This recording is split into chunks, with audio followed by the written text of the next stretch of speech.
الحمد للہ رب العالمین والصلاة والسلام علی سید الانبیاء والمرسلین اما بعد۔ عزیز طلبہ، جو کتاب لے کر حاضر خدمت ہوں وہ ہے شرح صدور الذہبی فی معرفت کلام العرب۔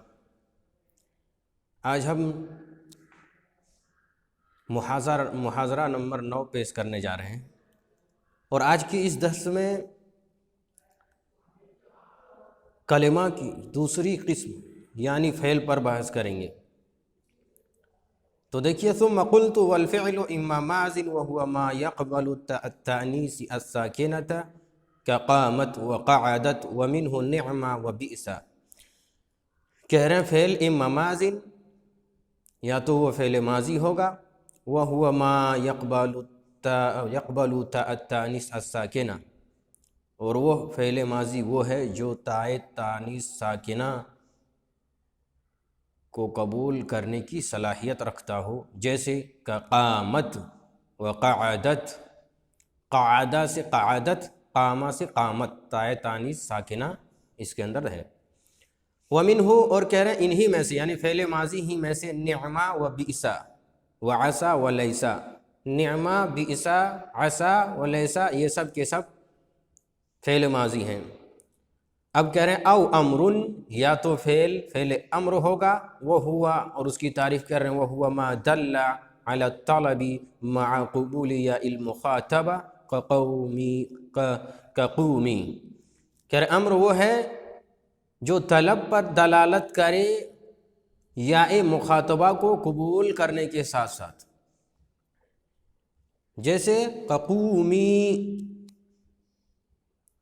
ومنہ، اور انہی میں سے یعنی فعل امر ہی میں سے ہات و تعالی، ہات اور تعالی بھی ہے۔ او مضارع، یا مضارع، وہو ما یقبل لم کلم یقم، اور وہ ہے فعل مضارع وہ ہے جو لم کو قبول کرے، جیسے کلم یقم۔ و افتتاحہ بحرف من نأیت، اور کہہ رہے ہیں اس کی شروعات نأیت، نون، حمزہ یا تا، ان چاروں میں سے کسی حرف سے ہو، مضموم ان کان الماضی رباعیا، مضموم ہو اگر فعل ماضی رباعی ہو۔ فعل ماضی اگر رباعی ہو تو جب مضارع کی علامتوں میں سے، چار علامتوں میں سے نأیت، نون، حمزہ یا تا میں سے کوئی آئے تو وہ مضموم آئے گا اگر فعل ماضی رباعی ہو۔ جیسے دحرجہ میں الف داخل ہے، ادحرجو، دحرجہ ادحرجو۔ اجابہ سے متکلم کا صیغہ اجیبو، فعل مضارع۔ ومفتوح فی غیرہ، اور فعل مضارع کہہ رہے ہیں اس کے علاوہ میں مفتوح ہوگا۔ کیسے؟ رباعی سے کم ہو یعنی ثلاثی ہو، یا پھر رباعی سے زائد ہو، خماسی ہو، جیسے کہ ضربہ ہم پڑھتے ہیں ضربہ یضرب، یہ ثلاثی فعل ماضی میں 3 حرفی ہے، تو اس پر ہم کیا کریں گے؟ فعل مضارع کی علامت مفتوح لائیں گے۔ اور اگر اس سے زیادہ آ جائے، جیسے استنصر، یعنی رباعی سے زائد آ جائے، ثلاثی ہو یا رباعی سے زائد ہو، ہر صورت میں مفتوح ہوگا۔ لیکن رباعی اگر ہے، فعل ماضی رباعی ہے، تو ہر صورت میں رباعی کی حالت میں مضارع جب بنائیں گے اس کا، تو مضارع میں مضموم ہوگا، مضارع کی علامت مضموم کر دیں گے۔ یہ تو تھی بات ان کی متن کتاب کی۔ اب وہ خود شرح کر رہے ہیں، وَأَقُولُ أَنْوَاعُ الْفِعْلِ ثَلَاثَةٌ، اور وہ کہتے ہیں فعل کی 3 قسمیں ہیں، ماضٍ و امر و مضارع۔ ماضی، امر، مضارع۔ وَلِكُلٍّ مِّنْهُمَا وَلِكُلٍّ مِّنْهَا، اور ان میں سے ہر ایک کے لیے علامۃ تدل علیہ، علامت و نشانی ہے جو اس پر دلالت کرے، جو نشانی اس پر دلالت کرتی ہے کہ یہ فعل ماضی ہے، یہ فعل امر ہے، یہ فعل مضارع ہے، ہر ایک کی علامتیں ہیں۔ فعلامۃ الماضی تاء التانیث الساکنہ، تو ماضی کی علامت تائے تانیث ساکنہ کا ہونا ہے، کہ قامت و قعدت، جیسے قامت و قعدت میں تائے تانیث ساکن آخر میں ہے۔ ومنہ قول الشاعر، اور انہی کی مثالوں میں سے شاعر کا قول، علمت فحیت ثم قامت فودعت فلما تولت کادت النفس تضحک۔ علمت، علما کے بعد تائے تانیث ساکنہ ہے، فحیت، حیا تائے تانیث ساکنہ ہے، ثم قامت اس میں بھی تائے تانیث ساکنہ ہے، فودعت اس میں بھی تائے تانیث ساکنہ ہے، فلما تولت اس میں بھی تائے تانیث ساکنہ ہے، کادت النفس تضحک۔ یعنی اتنی مثالیں یہ فعل ہونے کی، فعل ماضی ہونے کی نشانی ہے۔ اب یہاں بتائیں علمت، اس کا ترجمہ یہ ہے علمت، وہ آئی، فحیت اور سلام کیا، ثم قامت اور کھڑی ہو گئی، فودعت پھر الوداع کہا، فلما تولت پر جب وہ واپس جانے لگی، کادت النفس تضحک، قریب تھا کہ میری جان ہی چلی جائے۔ شاعر اپنے محبوبہ کی تعریف کر رہے ہیں اور غم کر رہے ہیں کہ وہ آئی، فحیت سلام کیا، ثم قامت پھر کھڑی ہوئی اور الوداع کہا، فلما تولت جب وہ جانے لگی، قریب تھے کہ میری جان ہی چلی جائے۔ کادت النفس تضحک، تضحک ای تخرج، میری جان ہی نکل جائے۔ اب یہاں محل استدلال یہ ہے، وَبِذَلِكَ اُسْتُدِلَّ عَلَىٰ أَنَّ عَسَىٰ وَلَيْسَ۔ محل استدلال اس میں یہ تھا کہ ہر ایک کے اندر تائے تانیث ساکنہ ہے، لہذا ہر ایک فعل ماضی ہے۔ وَبِذَلِكَ اُسْتُدِلَّ عَلَىٰ، اور اسی پر استدلال کیا گیا ہے کہ أَنَّ عَسَىٰ وَلَيْسَ لَيْسَ حرفین کما قال ابن السراج وثعلب فی عَسَىٰ۔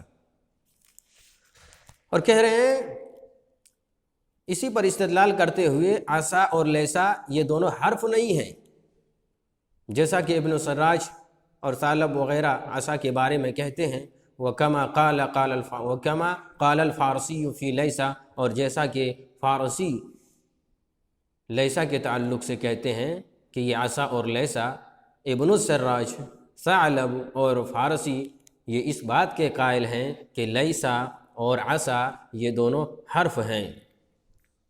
لیکن مصنف رحمہ اللہ دلیل پیش کرتے ہیں کہ عسا بھی تائے تانیث ساکنہ قبول کرتا ہے اور لیسا بھی، تو ایسی صورت میں دونوں فعل ماضی ہے نہ کہ حرف ہے۔ اور اسی طریقے سے وَعَلَىٰ النِّعْمَةِ لَيْسَ اسْمًا، اور کہہ رہے ہیں اسی طریقے سے استدلال کیا گیا کہ نعمہ بھی لیس اسمن، اسم نہیں ہے، کما قال یقول الفراء ومن وافقہ، جیسا کہ فرا نے اور اس کی موافقت کرنے والے لوگوں نے کہا ہے کہ نعمہ اسم ہے۔ ایسا نہیں ہے، بلکہ بل ہی افعال ماضیہ، بلکہ یہ سب کے سب افعال ماضیہ ہیں۔ کون کون؟ عسا، لیسا، نعمہ۔ مصنف رحمہ اللہ کے نزدیک تمام کے تمام یہ تینوں فعل ماضی ہیں، اور دلیل پیش کر رہے ہیں لِاتصال التاء المذکورۃ بہا، یعنی مذکورہ تا یعنی تائے تانیث ساکنہ کا ملنے کی وجہ سے، بہا اس سے مل جانے کی وجہ سے یہی علامت بتائے ہیں۔ وَذَلِكَ كَقَوْلِكَ، جیسا کہ تمہارا کہنا، لیست ہند ظالمہ فعست ان تفلح، کہ ہندہ ظالمہ نہیں ہے تو ان قریب امید ہے کہ وہ کامیاب ہو جائے۔ دیکھو لیست کے اندر تا داخل ہے اور عسد کے اندر بھی تا داخل ہے، تو پتہ چلا یہ دلیل پیش کر کے بتلا رہے ہیں کہ جب یہ تائے تانیث ساکنہ کو قبول کر رہا ہے، لہذا ایسی صورت میں یہ فعل ماضی ہے۔ وقولہ علیہ السلام، اور اللہ کے رسول صلی اللہ علیہ وسلم کا قول، من توضأ یوم الجمعۃ فبہا ونعمت۔ دیکھیے، جو شخص جمعہ کے دن نہ وضو کر لے، یعنی وضو کر کے گھر سے آئے، فبہا ونعمت، تو یہ کیا بہترین عمل ہے، نور علی نور جسے ہم کہہ دیتے ہیں۔ تو یہاں پر بھی نعمت کا لفظ استعمال کیا، نعمہ کے اندر تا ہے، تا متصل ہے، تائے تانیث ساکنہ، تو ایسی صورت میں کہہ رہے ہیں کہ یہ بھی فعل ماضی ہے۔ بات تو یہ ٹھیک ہے، ان کے پاس دلیل ہے، ان لوگوں کے بھی پاس دلیل ہے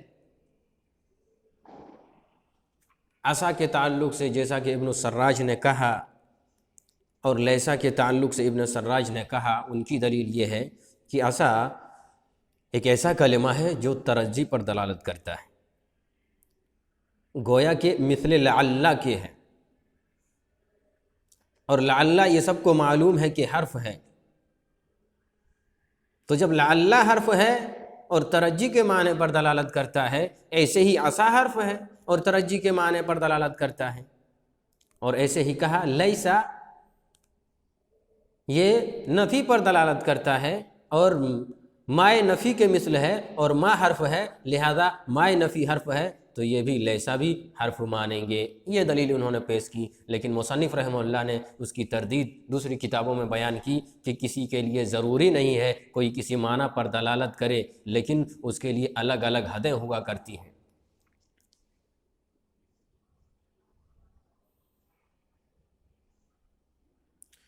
انہوں نے کہا دلیل جو پیش کی اس کا رد کیا کہ دو کلمے کا ایک ہی معنی پر دلالت کرنا یہ لازم نہیں آتا ہے کہ وہ دونوں ایک ہی جنس سے ہو، بلکہ دونوں کے اندر انواع و اقسام میں تفریق ہو سکتی ہے۔ اس کو حرف کہیں گے، اس کو فعل کہیں گے، کیونکہ وہ تائے تانیث ساکنہ حرف جسے ہم کہہ رہے ہیں وہ تائے تانیث ساکنہ تو قبول نہیں کر رہا ہے، لیکن یہاں جسے ہم فعل کہہ رہے ہیں وہ تائے تانیث ساکنہ قبول کر رہا ہے۔ بہرحال یہ بات تھی فعل ماضی کی علامت کی، مصنف رحمہ اللہ نے اس کی تردید اس لحاظ سے کی کہ یہ تائے تانیث ساکنہ قبول کرتا ہے، لہذا یہ فعل ماضی ہے۔ اب آگے دیکھیے، وقول الشاعر، اور شاعر کا قول، مثال میں شاعر کا قول پیش کر رہے ہیں، نعمت جزاء المتقین الجنہ دار الامان والمنى والمنہ، کہ متقیوں کی جزا کیا ہی بہترین جنت ہے جو امن کا گھر ہے اور آرزوؤں کا گھر ہے اور انعامات کا گھر ہے۔ منہ احسان کرنا، انعامات سے نوازنا، تو یہ بات آ گئی، اتنی بات مثال میں آ گئی۔ اب کہہ رہے ہیں وَاحْتَرَزْتُ بِالسَّاكِنَةِ عَنِ الْمُتَحَرِّكَةِ فَإِنَّهَا خَاصَّةٌ بِالْأَسْمَاءِ كَقَائِمَةٍ وَقَاعِدَةٍ، اور کہہ رہے ہیں وَاحْتَرَزْتُ بِالسَّاكِنَةِ، اور ساکنہ کا استعمال کر کے میں نے احتراز کیا ہے، میں نے بچنے کی کوشش کی ہے، علی المتحرکہ، تائے متحرکہ سے۔ کیوں؟ فَإِنَّهَا خَاصَّةٌ بِالْأَسْمَاءِ، کیونکہ یہ اسماء کے ساتھ ہے، خاص ہے، تائے متحرکہ اسماء کے ساتھ خاص ہے، جیسا کہ ہم کہتے ہیں قائمۃ، قاعدۃ، یہ اسماء کے ساتھ خاص ہے۔ اب امر کی علامت بتا رہے ہیں، وَعَلَامَةُ الْأَمْرِ مَجْمُوعُ شَيْئَيْنِ لَا بُدَّ مِنْهُمَا،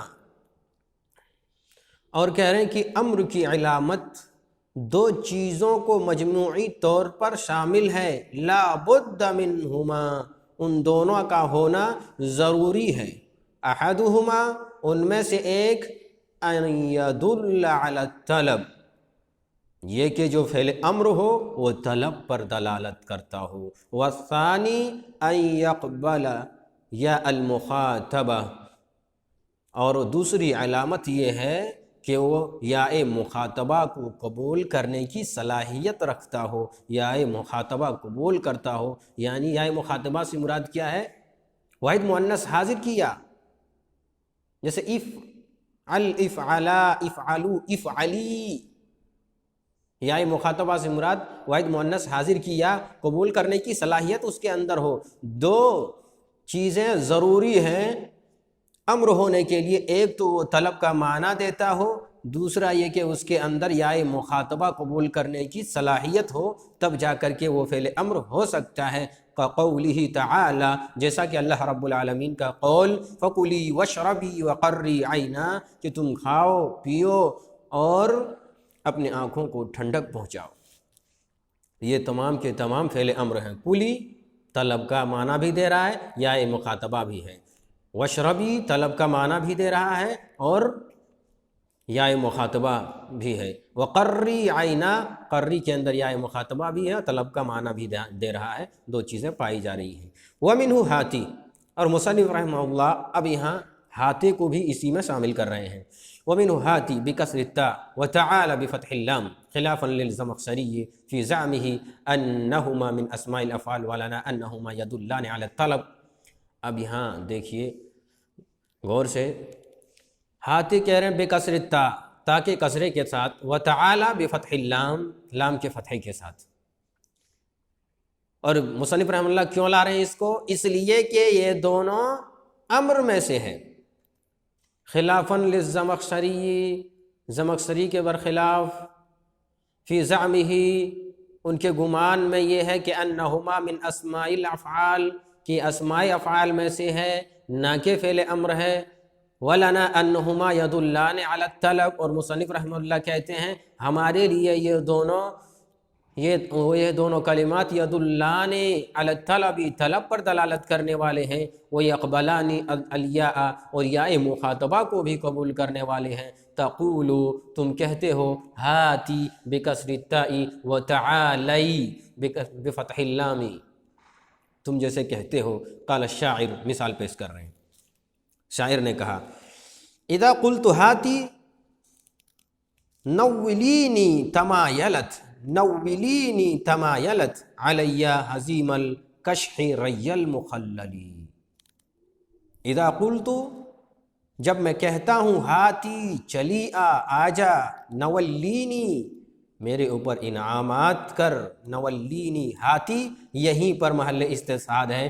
ہاتی امر پر طلب پر دلالت کر رہا ہے اور یا مخاطبہ کو قبول بھی کر رہا ہے، تو یہ فعل امر ہے۔ یہ دلیل ہے کہ دو چیزوں کا پایا جانا، دو چیزیں اس کے اندر قبول کرنے کی صلاحیت ہو، یا تو طلب کا معنی ہو ساتھ میں، یا مخاطبہ قبول کرنے کی صلاحیت اس کے اندر ہو، تو امر بن سکتا ہے۔ تو یہ ہاتی کے اندر یا مخاطبہ داخل ہے۔ اذا قلت، جب میں کہتا ہوں، ہاتی میرے پاس چلی آجا، نولینی اور تم مجھ پر انعامات برسا، تمایلت علیہ تو وہ میری طرف مائل ہو جاتی ہے، جھک جاتی ہے۔ حظیم الکشح ری المخللی، حظیم الکشح ری المخللی، پتلی کمر والی، ناز و نخرے دکھانے والی ہماری طرف مائل ہو جاتی ہے۔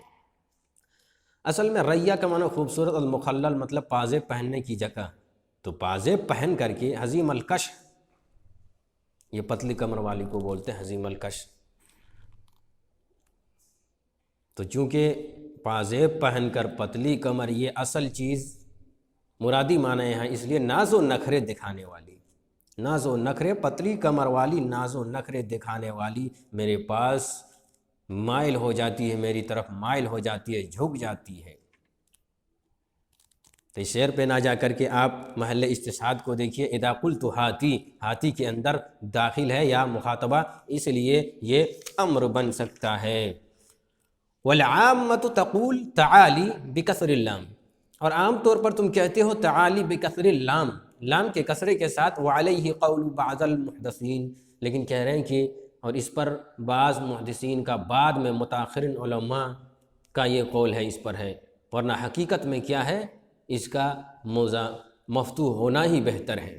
وعلیہ قول بعض المحدثین، محدثین نہیں، محدثین یعنی متاخرین علماء کا یہ قول ہے تعالی، ورنہ تعالی ہونا چاہیے۔ جیسے مثال پھر یہاں پیش کر رہے ہیں، تعالی اقاسم کی الہموم تعالی، تعالی چلی اقاسم کی الہموم، تیرے بھی میرے غموں میں حصہ لگا دوں، تعالی چلی آجا، میرے جو غم، میرے جو دکھ ہیں، تمہارے لیے بھی کچھ حصہ لگا دوں، چلی آ۔ والصواب الفتح کما یقال اخشا وسعا، اور کہہ رہے ہیں فتح ہی پڑھنا زیادہ بہتر ہے، جیسا کہ کہا جاتا وسعا وخشا۔ تو اتنی بات آ گئی۔ اب آگے بتا رہے ہیں اگر ان میں سے ایک معنی پر دلالت کرے، مثلا یا مخاطبہ قبول کرے، طلب پر دلالت نہ کرے، یا طلب پر دلالت کرے لیکن یا مخاطبہ نہ قبول کرے، تو کیا امر بن سکتا ہے؟ وہی بات بتا رہے ہیں فَلَوْ لَمْ تَدُلَّ الْكَلِمَةُ عَلَى الطَّلَبِ، اور اگر کلمہ طلب پر دلالت نہ کرے، وَقَبِلَتْ یا المخاطبہ، لیکن یا مخاطبہ کو قبول کرے، نحو جیسے تقومین و تقعدین، تقومین میں یا مخاطب کے لیے ہے، تم کھڑی ہوتی ہو، تم بیٹھتی ہو، یا مخاطب کے لیے ہے، او دلت علی الطلب، مثال دے رہے ہیں اگر طلب پر دلالت نہ کرے، وقبلت الیاء المخاطبہ، اور مخاطب پر مخاطب یا مخاطبہ کو قبول کرے، جیسے تقومین تقعدین، تو بیٹھتی ہے، تو کھڑی ہوتی ہے، اس میں ہم مطالبہ نہیں کر رہے ہیں کہ تو بیٹھ، تو کھڑی ہو جا، بلکہ اس کے اندر صرف یا مخاطبہ ہے، طلب کا معنی نہیں ہے۔ او دلت علی الطلب ولم تقبل یا المخاطبہ، کہہ رہے یا طلب پر دلالت کرے لیکن یا مخاطبہ کو قبول نہ کرے، نحو جیسے نزالی یا ہندو، اے ہند تو اتر جا، تو چلی آ، تو یا نزالے، نزالے طلب کا معنی دے رہا ہے بمعنی انزلی کے، لیکن کیا ہے؟ انزلو، انزلی بمعنی، لیکن کیا بتا رہے ہیں کہ یہ یا مخاطبہ کو قبول نہیں کرتا ہے، نزالے کا لفظ یا مخاطبہ کو قبول نہیں کرتا ہے، لہذا دلالت کرنے کے باوجود یا مخاطبہ قبول نہ کرے، اس لیے وہ امر فعل امر نہیں ہو سکتا ہے، بلکہ اس میں امر ہو سکتا ہے، فعل امر نہیں ہو سکتا ہے۔ اس میں فعل جسے ہم کہتے ہیں وہ اسم تو ہو سکتا ہے لیکن فعل امر نہیں ہو سکتا، فلیست بفعل امر، تو فعل امر نہیں ہو سکتا ہے۔ یہ دلیل مصنف رحمہ اللہ نے پیش کی۔ تو کتنی باتیں آئیں؟ 2 باتیں آئیں، ایک تو فعل ماضی کی، اس کی علامت بتائے تا تانیث ساکنہ، اور اب امر کی، اس کے اندر طلب کے معنی پر دلالت کرے اور یا مخاطبہ کو قبول کرے، یہ دونوں چیزیں ہوں تبھی جا کر کے ہم فعل امر اس کو کہہ سکتے ہیں۔ اب میں یہاں بتا دوں کہ مصنف رحمہ اللہ نے ہاتے اور تعالے کو امر میں اس لیے داخل کیا تاکہ یا مخاطبہ قبول کر رہا ہے، اس کی وجہ سے اس نے اس کو فعل امر میں داخل کیا۔ اب کوئی شخص یہ نہ کہے کہ اسماء افعال بھی فعل امر ہیں، ایسا نہیں، اگر قبول کر سکتے ہیں وہ یا مخاطبہ، تو ایسی صورت میں اسے مصنف رحمہ اللہ کے نزدیک یعنی ابن حسام کے قاعدے کے مطابق وہ فعل امر ہے۔ اتنی بات آ گئی، انشاءاللہ العزیز آگے کے درس میں فعل مضارع کی علامت اور اس کے اندر ہونے والے اعتراض کا تذکرہ آئے گا۔ اللہ رب العالمین ہمیں صحیح سمجھ دے تاکہ ہم ان قواعد کو پڑھ کر کے کتاب و سنت کی عبارتوں کو صحیح طور پر حل کر سکیں۔ آمین۔ والسلام علیکم ورحمۃ اللہ وبرکاتہ۔